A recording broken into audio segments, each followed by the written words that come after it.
Hi hello good morning. നമ്മളിപ്പോൾ ഉള്ളത് south ഗോവയിലാണ്.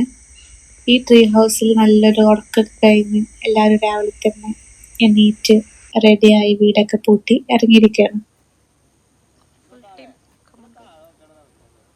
രാവിലെ തന്നെ എല്ലാവരും നല്ല ആവേശത്തിലാണ്. ഞങ്ങളൊരു ട്രെക്ക് പോവാം. അപ്പൊ ആ ട്രെക്കിന്റെ ആവേശമാണ് എല്ലാവരിലും ഉള്ളത്. ഞങ്ങളുടെ ഈ ഗ്രൂപ്പ് ഞങ്ങൾ നടത്തിയിട്ടുള്ള ഭൂരിഭാഗം യാത്രകളും ട്രെക്കിംഗ് ആയിരുന്നു.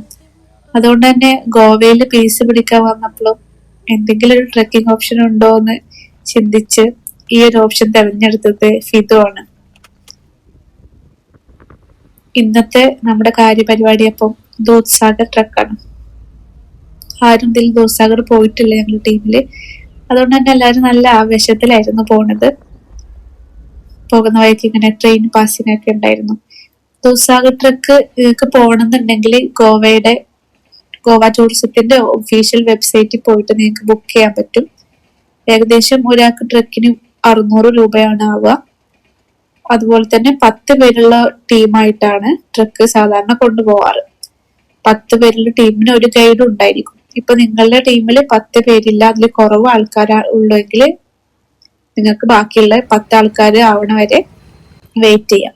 ഞങ്ങൾ 8 പേരുണ്ടായിരുന്നത്. ഞങ്ങൾക്ക് വെയിറ്റ് ചെയ്യാൻ സമയമില്ലാത്തതുകൊണ്ട് ഞങ്ങൾ ബാക്കിയുള്ള 2 ആൾക്കാരുടെയും കൂടി പൈസ എടുത്തിട്ട് ഒരു ഗൈഡിനായിട്ട് പോവാണ് ചെയ്തത്. അപ്പൊ അങ്ങനത്തെ ഓപ്ഷൻ ഉണ്ട്.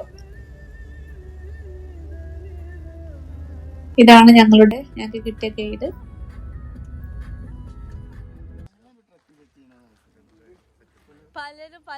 ഇതാണ് നമ്മുടെ സ്റ്റാർട്ടിംഗ് പോയിന്റ്. നമ്മൾ യാത്ര ആരംഭിച്ചു. നമ്മൾ എങ്ങോട്ടായിരുന്നു? ദൂദ്സാഗർ ട്രക്കിലേക്ക് പോയിക്കൊണ്ടിരിക്കുകയാണ്. This is my team. നമുക്ക് നോക്കാം നമ്മൾ എവിടെ എത്തുന്നു. നമുക്ക് നോക്കാം, കാണാൻ പറ്റുമെന്ന്. ഇതിപ്പോ തുടങ്ങുമ്പോ എല്ലാരും ഇത് ഇങ്ങനെയാണ് ഇരിക്കുന്നത്. തിരിച്ചു വരുമ്പോ എല്ലാരും എങ്ങനെ ഇരിക്കും നമുക്ക് നോക്കാം.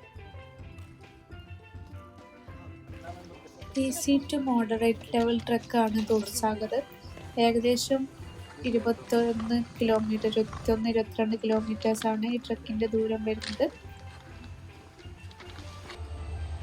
റെയിൽവേ പാലത്തിലൂടെ നടന്നിട്ട് ആണ് ഈ ട്രക്ക് നമ്മൾ പോകുന്നത്. അതിൻ്റെ ഒപ്പം തന്നെ പല ട്രെയിനും പാസ് ചെയ്യാനുണ്ടാവും. അപ്പോൾ ട്രെയിൻ പാസ് ചെയ്യുമ്പോൾ നമ്മൾ സൈഡിലേക്കൊക്കെ മാറി സേഫ്റ്റി പാലിക്കണം. അതിനു കൂടി വേണ്ടിയിട്ടാണ് ഒരു ഗൈഡ് നമ്മുടെ കൂടെ വരുന്നത്. അതിനുശേഷം പിന്നെ നമ്മൾ ഫോറസ്റ്റിലേക്ക് കടക്കും. പിന്നെ ഉള്ള ട്രക്കിങ് മൊത്തം ഫോറസ്റ്റിൻ്റെ ഉള്ളിലൂടെയാണ്. അപ്പോൾ ഫോറസ്റ്റിൽ നിന്നും ഒരു എൻട്രി പാസ് എടുക്കണം. പിന്നെ അതൊക്കെ എടുത്ത് നമ്മൾ നടക്കുക.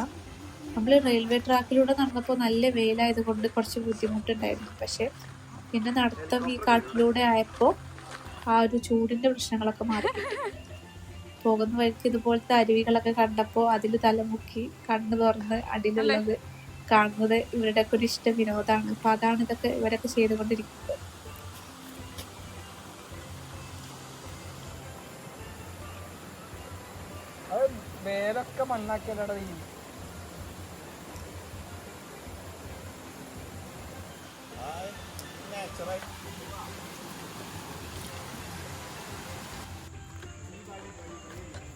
അങ്ങനെ റീഫ്രഷ് ആയതിനു ശേഷം വീണ്ടും യാത്ര തുടർന്നു.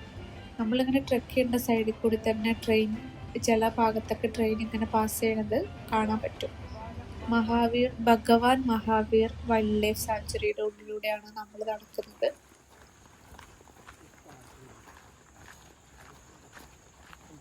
ഈ വൈൽഡ് ലൈഫ് സാങ്ച്വറി ആയതുകൊണ്ട് തന്നെ ചില പ്രത്യേക സ്ഥലങ്ങളിൽ മാത്രമേ നമുക്കുള്ള ഭക്ഷണങ്ങളും വെള്ളമൊക്കെ കിട്ടുള്ളൂ.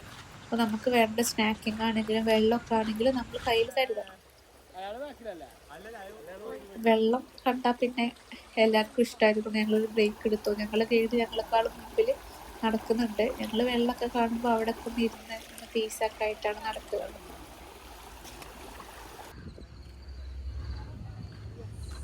പിന്നെ ഇതേ ഒരു ഫുഡ് സ്പോട്ട് കണ്ടു. ഞങ്ങൾ രാവിലെ ബ്രേക്ക്ഫാസ്റ്റ് കഴിച്ചത് ആ ഒരു ഇഡ്ഡലിയായിരുന്നു. അത് അത്ര പോരായിരുന്നു.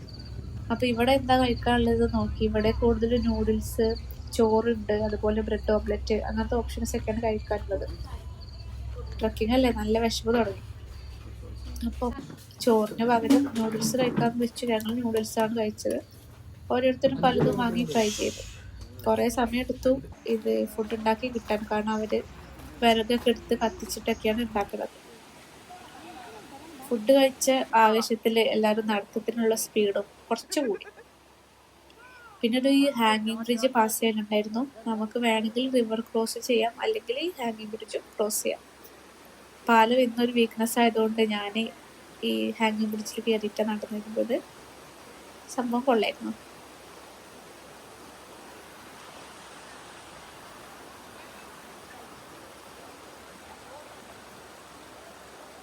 പാല കുലുക്കി പേടിപ്പിക്കാൻ വേണ്ടി ബാക്കിയുള്ളവർ ശ്രമിച്ചെങ്കിലും നമ്മൾ കുലുങ്ങില്ല.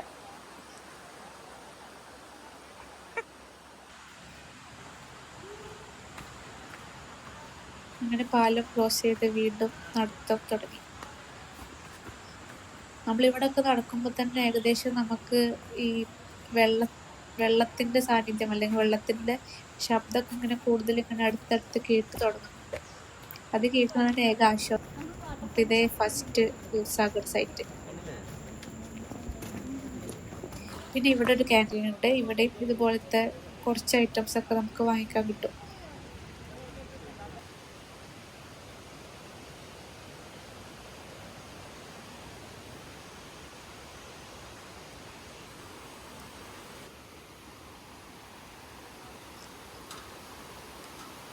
കുറച്ച് ദൂരം കൂടി നടക്കാനുണ്ട്. നമ്മൾ പോയത് ഈ ഒക്ടോബർ സമയത്തായതുകൊണ്ട് തന്നെ ഈ നടക്കുന്ന വഴികളിലൊക്കെ വെള്ളം കുറവാണ്.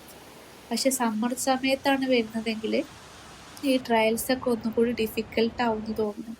കുറച്ചും കൂടി സ്ലിപ്പറി ആവാനൊക്കെ ഉള്ള ഒരു സാധ്യത ഉണ്ട്. ട്രിപ്പിൻ്റെ ഇടയിൽ ട്രക്ക് ആയതുകൊണ്ട് തന്നെ ഞങ്ങളാരും ട്രക്കിംഗ് ഷൂ ഒന്നും എടുത്തിട്ടില്ലായിരുന്നു. സാധാ ചപ്പൽ ഇട്ടിട്ട് തന്നെയാണ് എല്ലാവരും നടന്നിരുന്നത്. അതുകൊണ്ട് തന്നെ കുറച്ച് കഴിഞ്ഞപ്പോൾ കാലിന് എല്ലാവർക്കും ഡിഫിക്കൽറ്റി വന്നിരുന്നു. അപ്പോൾ നിങ്ങൾ ട്രക്ക് പോകാൻ പ്ലാൻ ഉണ്ടെങ്കിൽ ട്രക്കിംഗ് ഷൂ അല്ലെങ്കിൽ കംഫർട്ടബിൾ ആയിട്ടുള്ള ചപ്പൽ ഇടുന്നതായിരിക്കും ഒന്നുകൂടി നല്ലത്. അങ്ങനെ ഫൈനലി നമ്മൾ ദൂദ്സാഗറിലെത്തി. ദൂരേന്ന് കണ്ട് സ്ഥലം എടുത്തെത്തി. ഇത് ശരിക്കും ആ പേരിനെ പോലെ തന്നെയാണ് കേട്ടോ. പാൽക്കടൽ എന്നൊക്കെ പറയണ പോലെ കുറേ പാലിങ്ങനെ ഒഴുകി വരുന്ന പോലത്തെ ഫീൽ തന്നെ നമുക്കിത് കാണുമ്പോൾ ഉണ്ടാവാം. ഞങ്ങളെത്തി കുറച്ച് കഴിഞ്ഞപ്പോൾ തന്നെ അതിലൂടെ ട്രെയിൻ പാസ് ചെയ്യുന്നത് കണ്ടിട്ടുണ്ടായിരുന്നു. അത് നല്ലൊരു വിഷ്വലായിരുന്നു കാണാൻ. ആ ബ്രിഡ്ജും അതിൽ കുറേ പറ്റിപ്പിടിച്ച് നിന്നിട്ടുള്ള മോസസും മൊത്തത്തിൽ അന്തരീക്ഷം കാണാൻ നല്ല രസമുണ്ടായിരുന്നു. അവിടെ ഉള്ളവരും ട്രെയിനിൽ പോകുന്ന എല്ലാവരും ആവശ്യത്തോടെ ആർത്ത് വിളിക്കുന്നുണ്ടായിരുന്നു. വെള്ളം ചാടുന്ന നോക്കി കുറേ നേരം അങ്ങനെ നിന്നു. പിന്നെ ഇപ്പോൾ വെള്ളം കുറവായതുകൊണ്ടോ എന്തോ അവിടെ ഇറങ്ങാൻ അനുവദനീയമായിരുന്നു, എൻട്രി ഉണ്ടായിരുന്നു. അപ്പോൾ പിന്നെ ഇവിടെ വരെ വന്നിട്ട് വെള്ളത്തിൽ ഇറങ്ങാതെ ശരിയാവില്ലല്ലോ. അപ്പോൾ വെള്ളത്തിൽ ഇറങ്ങി തണുപ്പ് തലേക്ക് കൊണ്ടപ്പോൾ തന്നെ ഭയങ്കര ആശ്വാസം ഉണ്ടായിരുന്നു. ഇടയ്ക്കിടയ്ക്ക് ഇതുപോലത്തെ ട്രക്ക് പോകണം. ട്രക്കിങ് നമ്മളുടെ സ്ട്രെങ്ത് എന്താണെന്നും നമ്മുടെ വീക്ക്നെസ് എന്താണെന്നൊക്കെ നമ്മളെ കൊണ്ട് തന്നെ ടെസ്റ്റ് ചെയ്യിപ്പിക്കുന്ന ഒരു സാധനമാണ് ട്രക്കിങ്.